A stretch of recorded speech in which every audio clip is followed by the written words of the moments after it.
there was a lot of old, people from Tri-State, they like to tweet funny things about their players. MNI had a lot of, there was a wave maybe a year or two ago where everyone was replying to Japanese Ike clips with clips of MNI.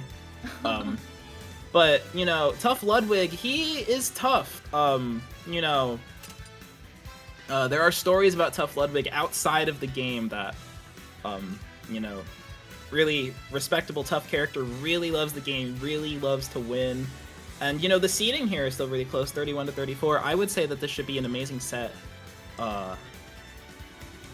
I'm not really sure. I don't know if these two have played before. I haven't even seen MNI at any tournaments recently. I wonder if maybe he's one of those players who was attracted by the size and how many people were coming back to the first tournament in a while.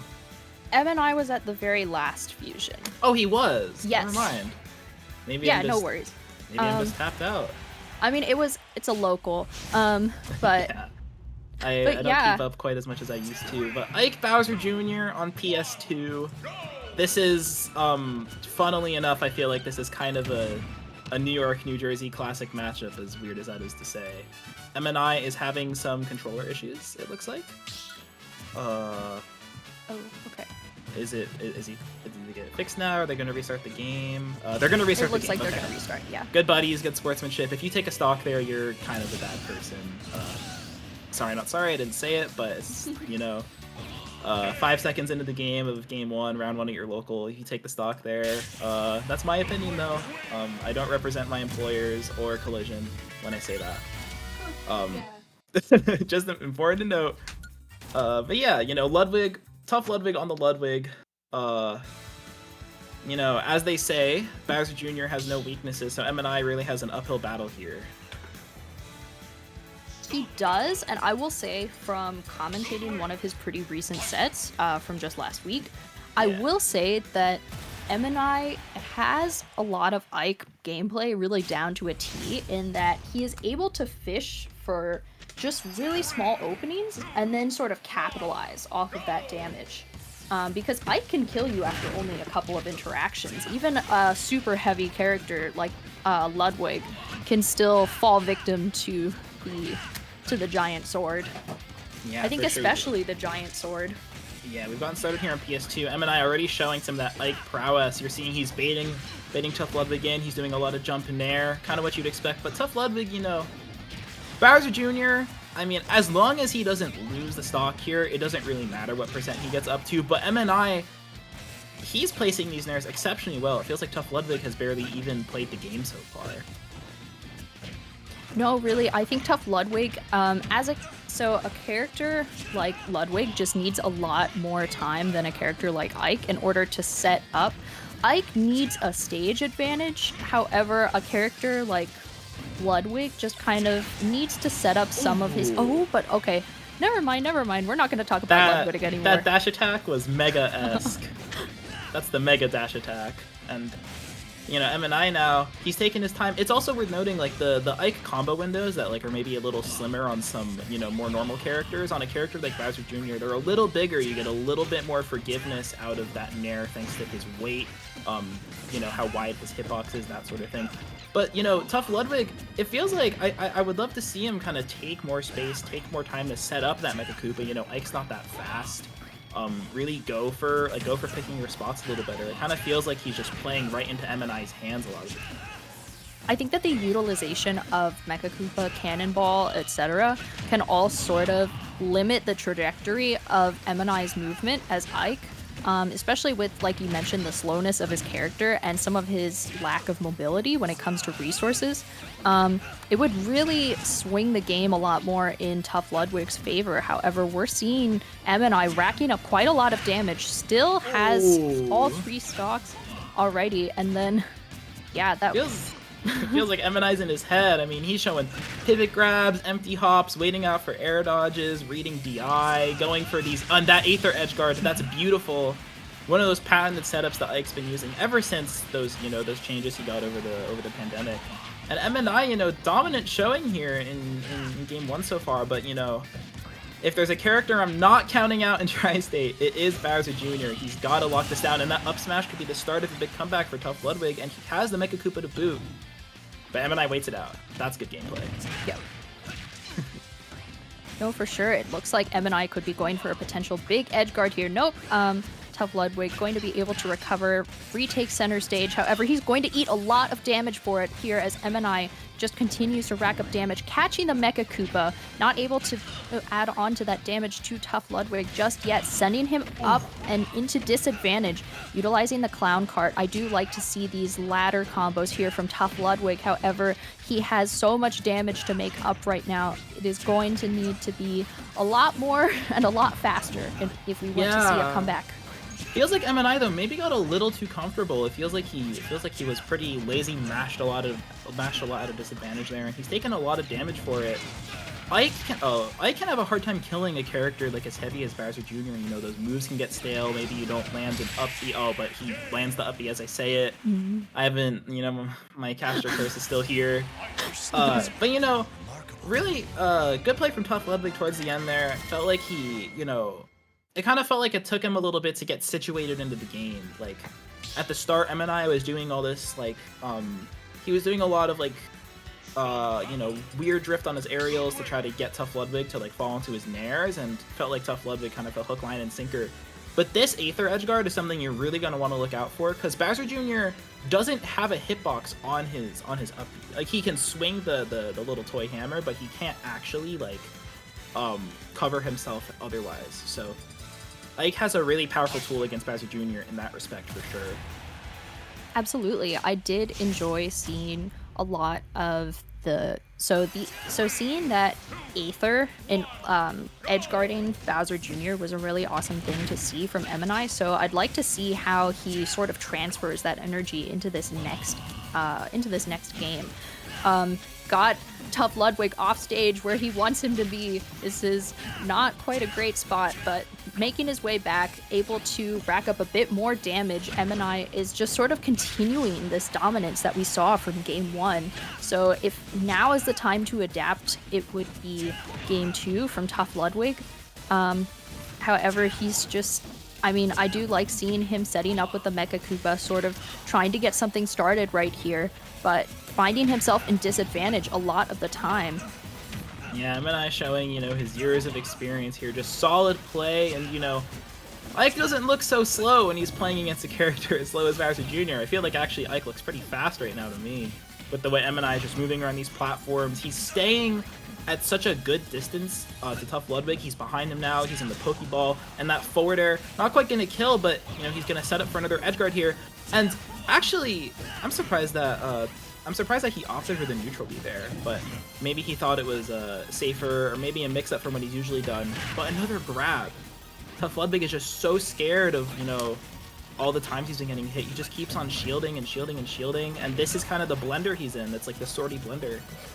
No, I was just noticing how MNI has been going for grabs a lot, and then sort of getting as much damage as he possibly can off of them, which is really awesome to see, but that's just a result of his great conditioning from earlier in the game that now ToughLudwig is scared to approach.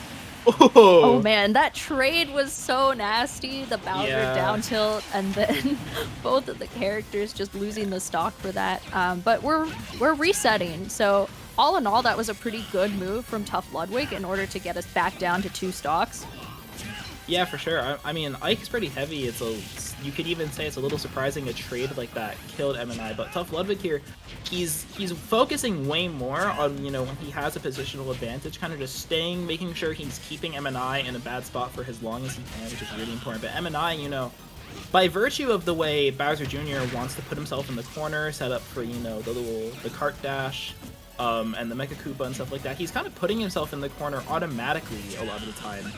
Which means that MNI is getting to do, like, right here, like, he's fishing for these buttons, but ToughLudwig's already in the corner, so MNI gets to, you know, pressure with way less risk, it feels like, because, you know, if he misses, he's just back in center stage, and he gets to rinse and repeat.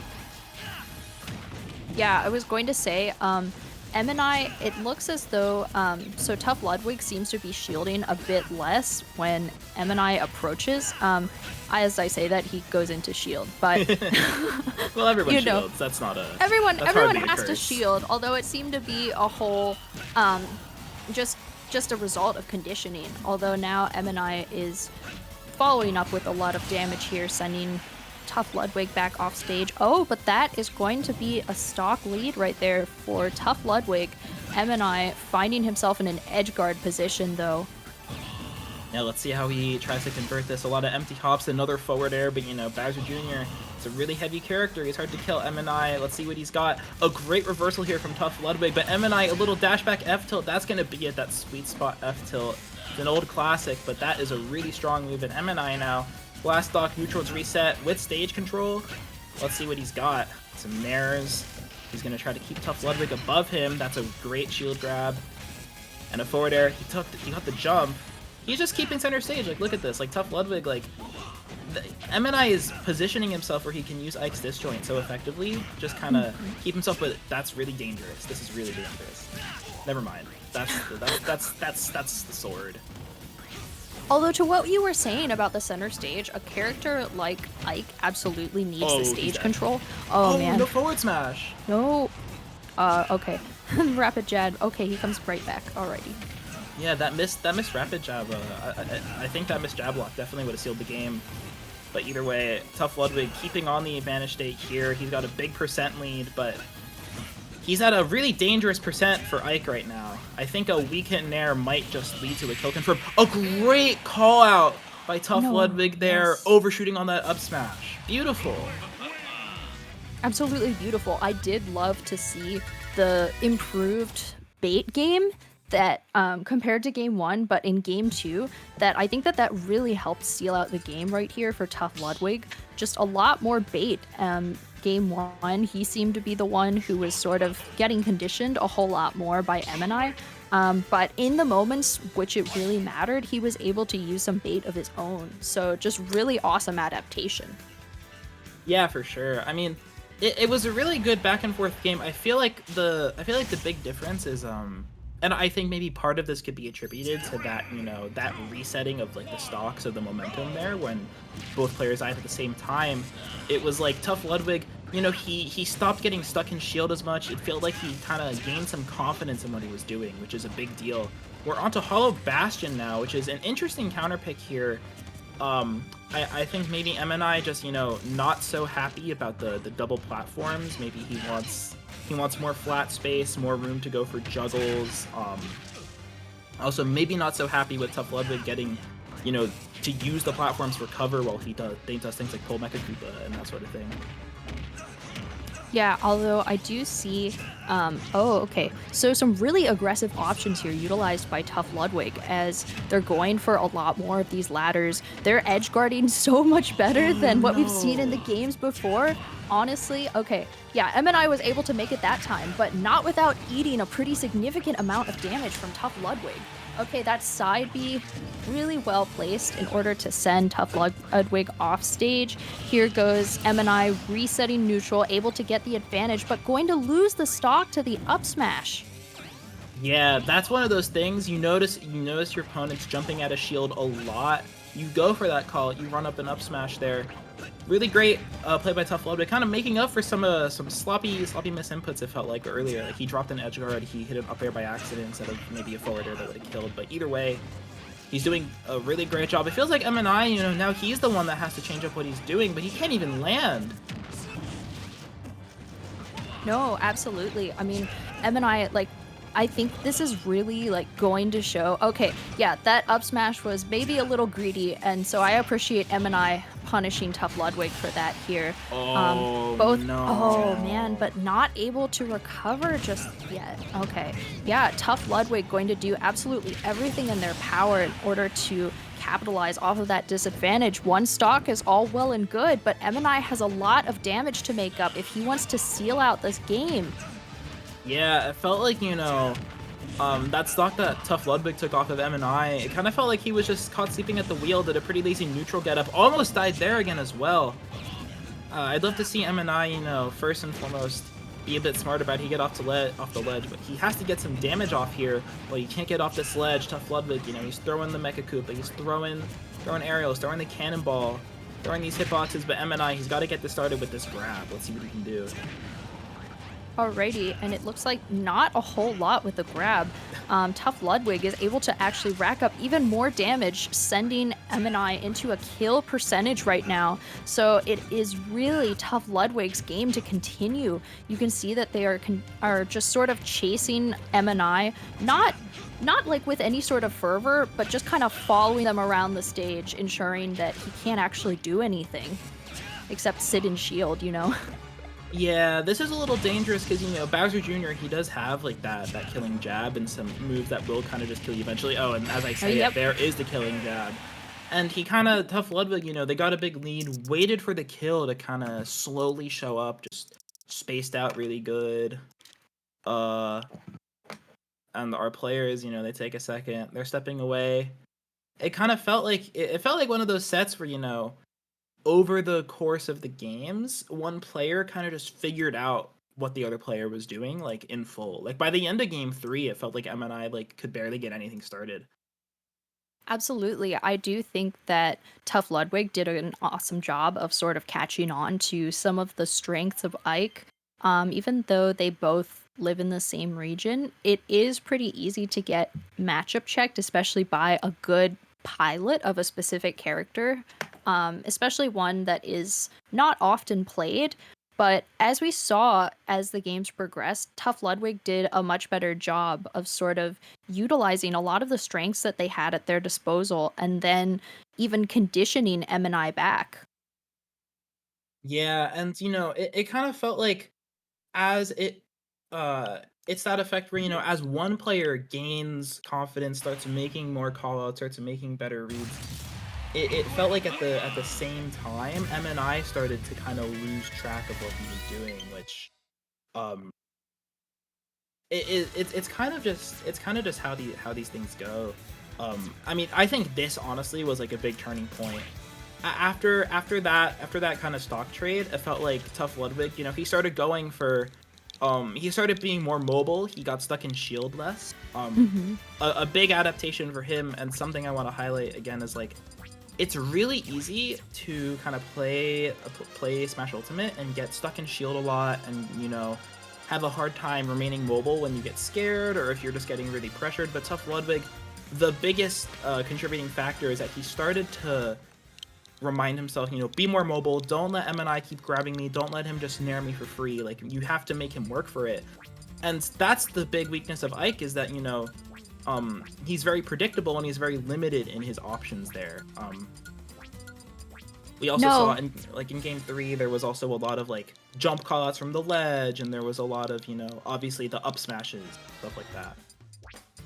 I think more than ToughLudwig's adaptation, we also saw MNI becoming very comfortable. I do understand falling into the position of like, oh, well, if it ain't broke, don't fix it. You know, they fell for this before. It's going to happen again, and I'm going to take another game. Easy 2-0, you know? But that's absolutely not what happened, because ToughLudwig was able to adapt, and you didn't see the sort of maybe counterplay that MNI needed in order to close out that set. ToughLudwig just sort of adapted faster and in a way that MNI couldn't keep up. Yeah, and that's, you know, it happens, and, you know, this is kind of just the momentum of the game, really. Like, it goes up, it goes down, but it was a really, you know, it was a hard-fought battle, a bit slow-paced, but we had two pretty slow-paced characters on the